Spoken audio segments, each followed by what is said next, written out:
September 2025 Lakshmipur Chawkbazar জেলা জামা মসজিদে জুমার জন্য আগত হাজারাতে মুসল্লিয়ান ইকরাম, আল্লাহ তাআলার ফজল, আল্লাহ তাআলার করম, আল্লাহ তাআলার মেহেরবানি, যিনি আমাদেরকে জুমার নামাজের জন্য এসে কিছু কথা বলার শোনার তৌফিক দিয়েছেন, এজন্য বলি আলহামদুলিল্লাহ। আমি আপনাদের সামনে গত জুমাতেও সূরাতুল বালাগ থেকে তেলাওয়াত করেছি, আজকেও একই সূরা পড়েছি।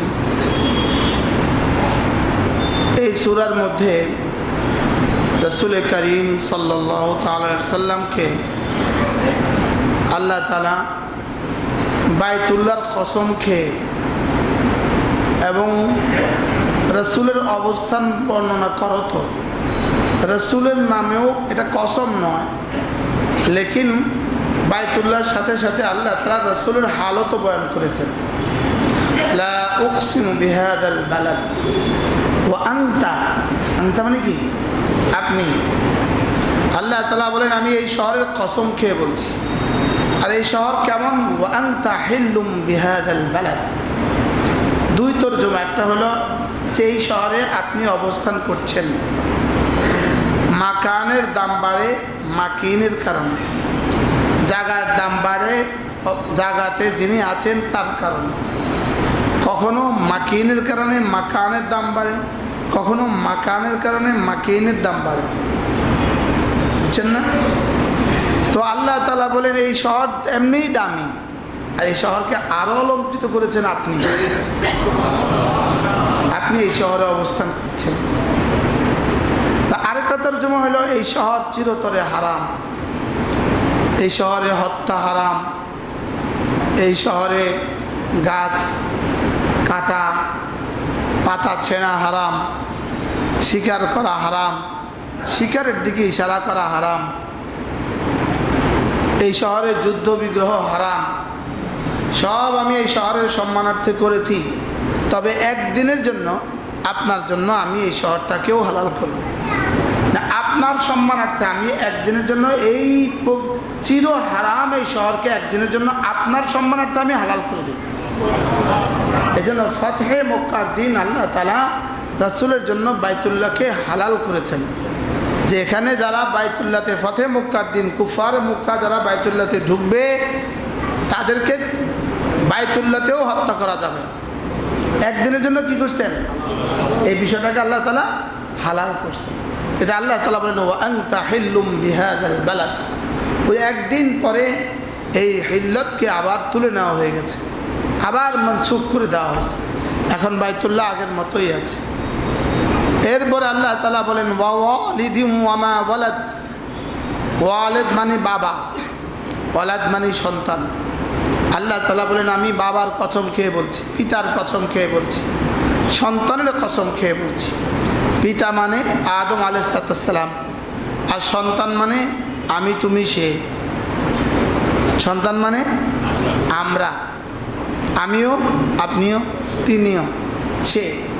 এর অর্থ আল্লাহ তাআলা একদিকে আদম আলাইহিস সালামের কসম খেয়েছেন, আরেকদিকে কিয়ামত পর্যন্ত আনেওয়ালা সমস্ত সন্তানের কসম খেয়েছেন। এই কসম খেয়ে আল্লাহ তাআলা বলেন লাকাদ খালাকনাল ইনসানা ফি কাবাদ। আমি না মানুষকে কষ্টের মধ্যেই বানিয়েছি।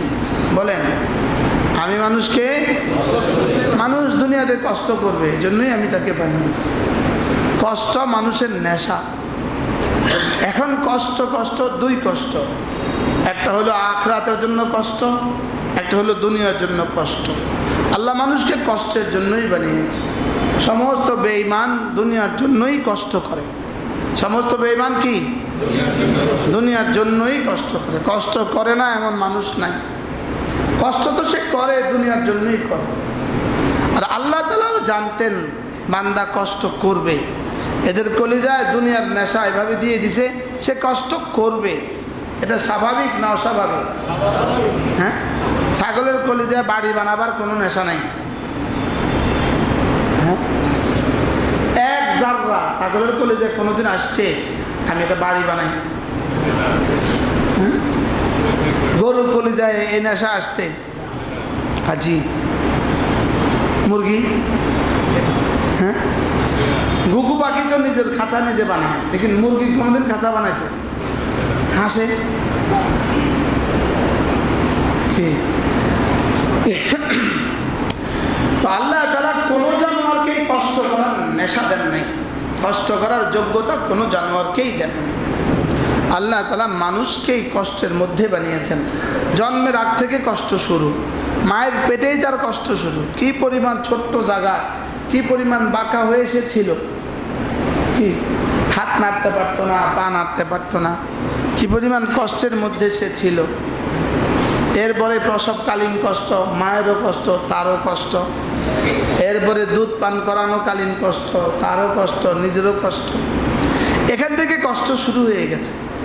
এরপরে স্কুলে যাওয়ার কষ্ট, কলেজে যাওয়ার কষ্ট, ইউনিভার্সিটির কষ্ট, এরপরে ইন্টারভিউর কষ্ট।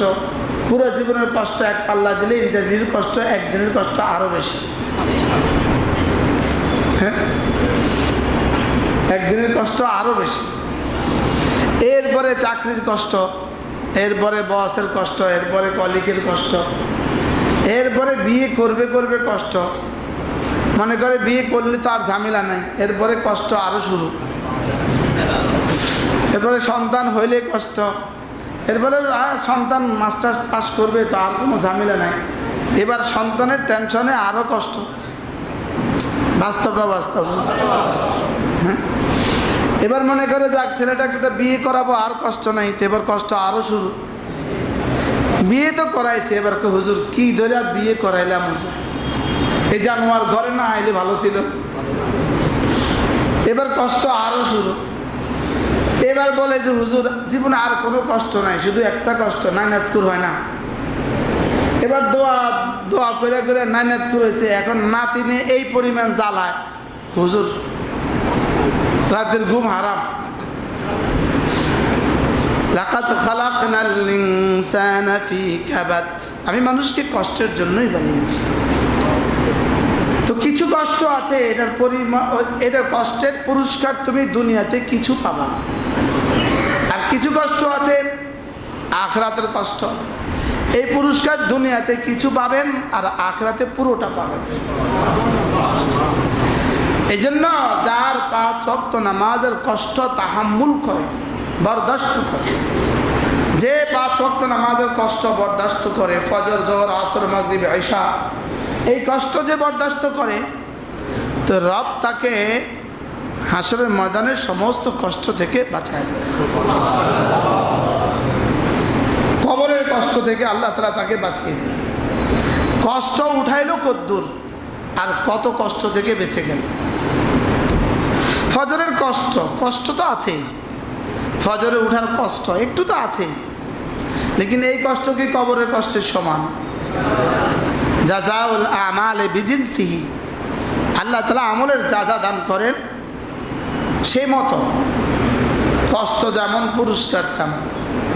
এই জন্য ফজরের সবচেয়ে বেশি কষ্ট, এই জন্য ফজরের পুরস্কার সবচেয়ে বেশি। ফজরের নামাজ যে পড়লো আল্লাহ তাআলার জিম্মাতে সে ঢুকে গেল, সাফ আল্লাহর জিম্মায় সে ঢুকে গেল। নিয়ত করেন, ইনশাআল্লাহ করেন। হ্যাঁ, মালিকের সাথে চুক্তি করেন, প্রত্যেকে মালিকের সাথে চুক্তি করেন যে আল্লাহ ফজরটা পড়ায়া দিও আল্লাহ। বলেন না ইনশাআল্লাহ? বলেন। মান সাল্লা সালাতাল ফজরে ফাহুয়া ফি জিম্মাতিল্লাহ, যে ফজর পড়লো সে আল্লাহ তাআলার জিম্মাতে ঢুকে গেল। রাকাতা সালাতিল ফজরে খায়রুম মিনাদ দুনিয়া ওয়া মা ফিহা, ফজরের 2 রাকাত নামাজ দুনিয়ার মধ্যে যা আছে তার চেয়েও দামি। বলেন, ফজরের 2 রাকাত নামাজ দুনিয়ার মধ্যে যা আছে, একটু কষ্ট দেখছেন, একটু কষ্ট, একটু ঘুম ছাড়ার কষ্ট, ব্যাস। এর চেয়ে বড় কোনো পুরস্কার আমি বুঝবো না বলে দুনিয়ার চেয়ে দামি এই শব্দ ঘোষণা দিয়েছেন। দুনিয়ার চেয়ে দামি কদ্দুর এটা জিবরিল জানে না, আমি জানা তো দূর কি বাত, জিবরিলও জানে না। এটা শুধু আমরা শুনতে শুনতে আমাদের ব্রেনের কাছাকাছি এসে গেছে, আকরাব ইলাল ফাহাম, আমাদের বোধের কাছাকাছি এসে গেছে। এই জন্য এতটুকু আমরা বলি, লেকিন এটা কদ্দূর রব ছাড়া কেউ জানে না। পুরস্কার যদি এত বড় হয় তো কর্মটা কত বড়। স্বাভাবিকভাবে পুরস্কার অল্প হয়, কর্ম অনেক বেশি হয়। বুঝেন নাই কথা? কাজটা বেশি দামি হয় না পুরস্কারটা বেশি দামি হয়? কাজটা দামি হয়। কাজটা বেশি প্রয়োজনীয় হয় না পুরস্কার বেশি প্রয়োজনীয় হয়? হ্যাঁ, কাজটা বেশি দরকারি হয় না পুরস্কার বেশি দরকারি হয়? কাজ কাজ। এজন্য ফজরের পুরস্কার প্রত্যেকেই যে যে বয়সী আছেন হিম্মত করেন যে আল্লাহ জীবনে আর ফজর ছাড়বো না ইনশাআল্লাহ। বলেন ইনশাআল্লাহ। কি বলছি বলেন তো? আল্লাহ যেন জীবনের শেষ দিন হয় বাইতুল্লাহর সেহেন হয়, আর ফজরের নামাজ হয়, রমজানের রোজা হয়, আর শাহাদাতের মওত হয়। আল্লাহ আমাকে নসিব করেন। হ্যাঁ, জীবনের শেষ দিন যেন আল্লাহ তাআলা দাঁড়িয়ে দাঁড়িয়ে নামাজের তৌফিক দান করেন। জীবনের শেষ দিনে যেন আল্লাহ তাআলা জামাতে আসার তৌফিক দান করেন। এটা হওয়া উচিত জীবনের প্রতিদিনের দোয়া। এই দোয়ার ভিতরে কিন্তু হাজারো দোয়া রয়ে গেছে। এই দোয়ার মধ্যে কিন্তু এটা আছে, আল্লাহ আমাকে প্যারালাইসিস দিও না, এটা কিন্তু আছে।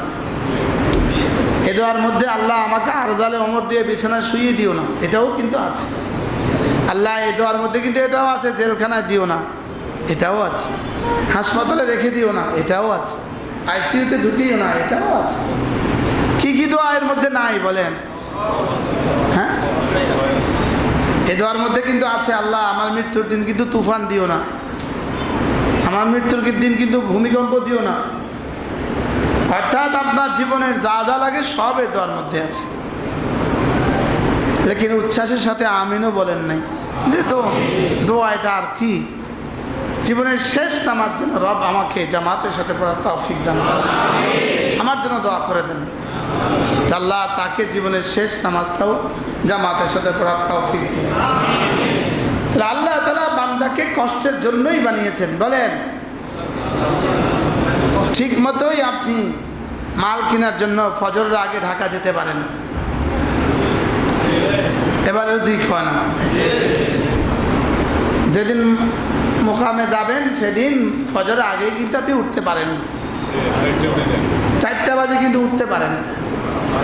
কেরানীগঞ্জ আমি একটা মাহফিলে গেছি, জিনজিরা, আজ থেকে 2 বছর আগে এক বড় শিল্পপতির বাসায় ঘুমিয়েছি। তো এই পরিমাণ সুন্দর কামরা আমাকে শুইতে দিল।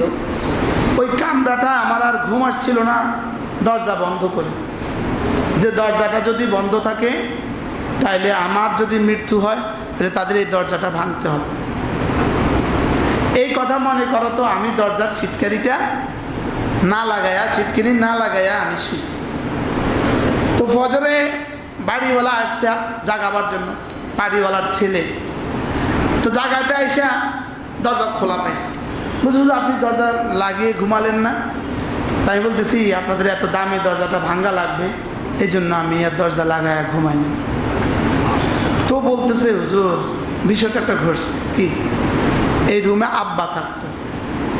আব্বা রাত্রে ফ্যাক্টরি থেকে আইসা মাকে বলছে, শোনো আমাকে কিন্তু 9টা বাজে জাগাবা, আমার ব্যাংকে জরুরি কাজ আছে, অবশ্যই আমাকে 9টা বাজে জাগাবা, 9টা বাজে উঠে আমি ব্যাংকে যাব।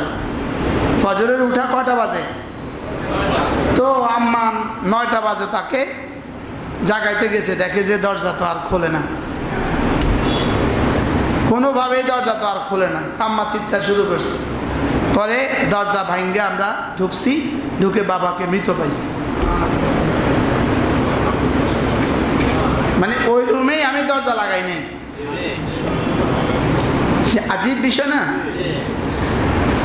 বাহরহাল ফজরের জন্য আপনি উঠতে পারেন, প্রয়োজনে আপনাকে উঠায়, লেকিন নামাজের প্রয়োজন আপনাকে উঠায় না। এর অর্থ হলো আপনার ইমানের সমস্যা আছে। কি আছে বলেন? আপনার ইমানে কি আছে? আপনার ইমানের সমস্যা আছে। যেই ফজরে উঠতে পারেন না, আপনি আপনাকে সিদ্ধান্ত দিতে পারবেন যে আপনার ইমানের সমস্যা আছে। আর যে ফজরে উঠতে পারবেন, আপনিও আপনাকে ফতোয়া দিতে পারবেন যে আলহামদুলিল্লাহ আমি মুমিন। দুই নামাজ মুনাফিকের জন্য বড় ভারী, এশা এবং ফজর। মুমিনের জন্য বড় সহজ। ফজর আর এশা হলো মুমিনের পরীক্ষা। পরীক্ষা এত কঠিন হয় না, কেউ পারে না।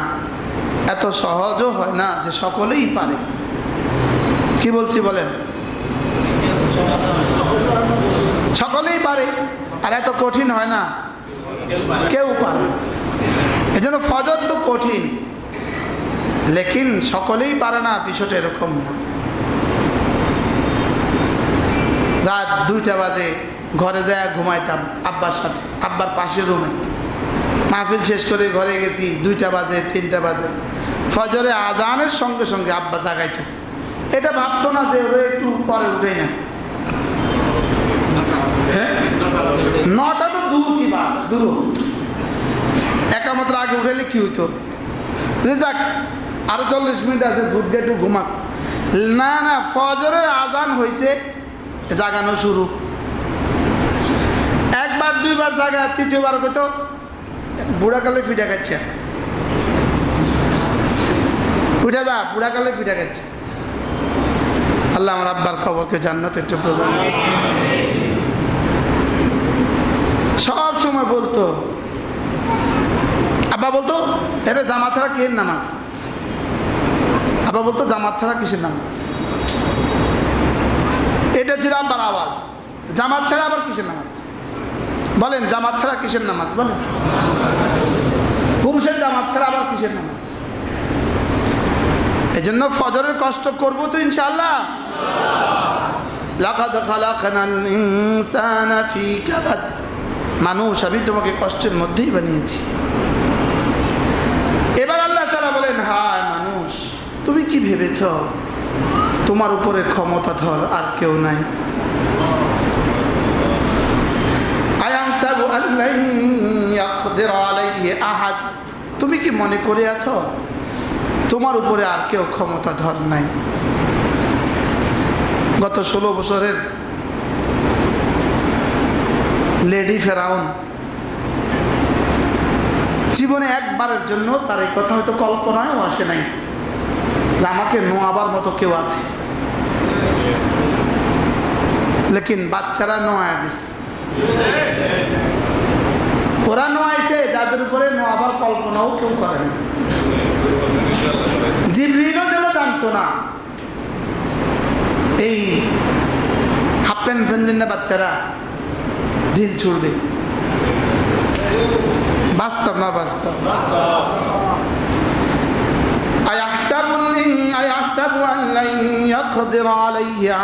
সে কি মনে করে আছে তার উপরে ক্ষমতাধর কেউ নাই?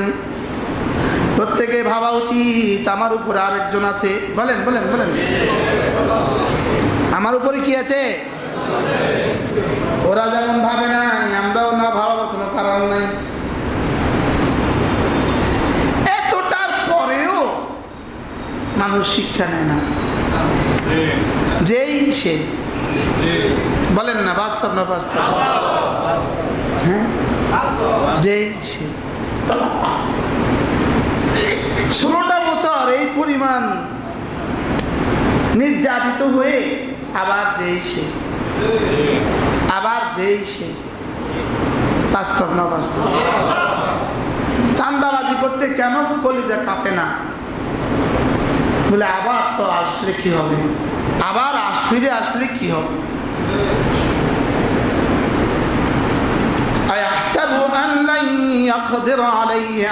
সে কি মনে করে আছে তার উপর ক্ষমতাধর কেউ নাই?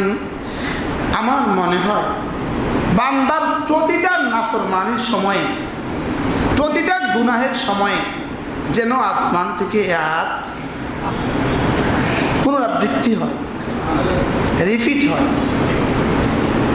এই কি করছিস? তুমি কি ভেবে আছো তোমার উপর ক্ষমতাধর কেউ নেই? মসজিদে যায় না, আমার মনে হয় নিশ্চিত এই আয়াত পুনরাবৃত্তি হয়। রমজানের দিন রোজা রাখে না, এই আয়াত পুনরাবৃত্তি রিপিট হয়। এই কি ভেবেছ তোমার উপরে কেউ ক্ষমতাধর নেই? বলেন বলেন বলেন। দোকানে যখন মালে কম দেয়, তখন ওজনে কম দেয়, তখন রব যেন বলে কি ভেবছিস তোর উপর ক্ষমতাধর কেউ নাই? কর্মচারীর উপর জুলুম করে, কি ভাবছিস তোর উপর ক্ষমতাধর কেউ নাই? আরে বুঝছেন কথা? হ্যাঁ, মালিকের চুরি করে, তখন আল্লাহ বলে এই কি ভাবছিস তোকে কেউ দেখছে না? তোর উপর ক্ষমতাধর কি কেউ নাই? হুজুরে যখন মোবাইল খোলে তখন কি বলে, এই কি ভাবছিস ক্ষমতাধর কি কেউ নাই? কাকে কাকে বলে না? বলেন বলেন বলেন বলেন। হ্যাঁ, এতক্ষণ মনে করছেন শুধু আওয়ামী লীগকে বলছে, এখন এতক্ষণ আছে কিন্তু শুধু এটা মনে করে রাখছে, শুধু ইসরায়েলকে বলছে, শুধু আমেরিকাকে বলছে। কাকে কাকে বলছে? সবাই। বাশার আল আসাদ এক জালেম, 5 লক্ষ মুসলিমকে হত্যা করেছে, 1 কোটি মানুষকে গৃহহারা করেছে, আর রব তাসের ঘরের মতো উড়াই দিচ্ছে।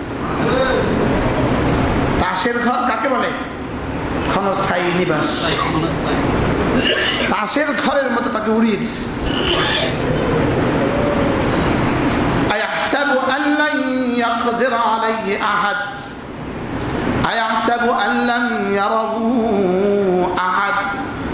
তুমি কি মনে করে আছো তোমাকে কেউ দেখছে না? তোমার চোখে যখন খেয়ানত করে আমি তখনও তোমাকে দেখি। তুমি যখন কোরআনে কারীমের দিকে তাকিয়ে থাকো এটাও যেমন দেখি, তুমি যখন ভিন্নারের দিকে চোখ তোলো এটাও দেখি। এক শব্দ কি পরিমাণ মানুষকে গুনাহ থেকে বাঁচাতে পারে, যে রব আমাকে দেখছেন। বলেন, আবার বলেন, আল্লাহ তাআলা আমাকে দেখছেন। এটা একজন মানুষকে কি পরিমাণ সতর্ক করতে পারে। এই জন্য এটা কি পরিমাণ সতর্কতার অ্যালার্ম। এই শব্দ আল্লাহ আমাকে দেখছেন। বলেন বলেন বলেন, আল্লাহ আমাকে দেখছেন। এটাকে কি বলে? সিফাত ইহসান। এটাকে কি বলে? ইহসান।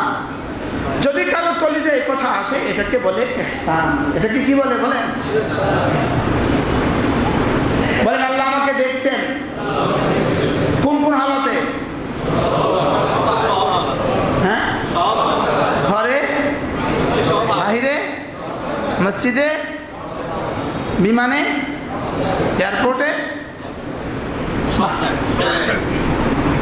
তিনি আছেন সর্বত্র সর্ব জায়গায়। আমি আমার চোখে আমাকে যা দেখছি না, আমার রব এর চেয়ে কোটি গুণে বেশি দেখছেন। আমি আমার যা জীবনে কখনো দেখি নাই, আমার রব জীবনে 1 সেকেন্ডের জন্য বিস্মৃত হন নাই। আমি আমার নাকের ডগাই তো দেখি নাই। কি নাকের ডাগাটা দেখা যায় না। আমি আমার জিহ্বা দেখি নাই, দাঁত দেখি নাই, ভিতরের গুলো তো ভিন্ন কথা। যিনি আমাকে চোখ দিয়েছেন, যিনি পৃথিবীর 800 কোটি মানুষকে চোখ দিয়েছেন, যার কাছে এত দৃষ্টি ক্ষমতা আছে, দৃষ্টি দেওয়ার ক্ষমতা আছে, তার দৃষ্টিশক্তি কেমন আছে বলেন? সৈয়দ বদরুজ্জামান নুরসি বিখ্যাত লেখক, তুর্কি লেখক। তার তুর্কি ভাষার লেখাগুলো আরবি ভাষায় এখন কিতাব পাওয়া যায়। মিন রাসাইলে নুরসি, এর মধ্যে তিনি আজীব কথাটা লিখছেন। তুমি কিভাবে ভেবেছ তিনি তোমাকে দেখছেন না, অথচ তিনি তোমাকে চোখ দিয়েছেন। যিনি আমাকে চোখ দিয়েছেন তিনি আমাকে কতটা দেখছেন বলেন, কথা বলেন। তাও আবার আমাকে চোখ দিয়ে আমাকে মুখতার বানান নাই। মুখতারের বাংলা কি বলবো? মানে সব জানতা, আর সব পারার মতো বানান নাই। আমার চোখে দেখবে, আমার কানে শুনবে, ইচ্ছা করলে কানে দেখবে, চোখে শুনবে, এটা হবে না। হ্যাঁ, আর ইচ্ছা করলে আমি আমার চোখ দিয়ে জীবন ভর দেখবো, তাও হবে না। তিনি চাইলে আবার নিয়ে যেতে পারেন।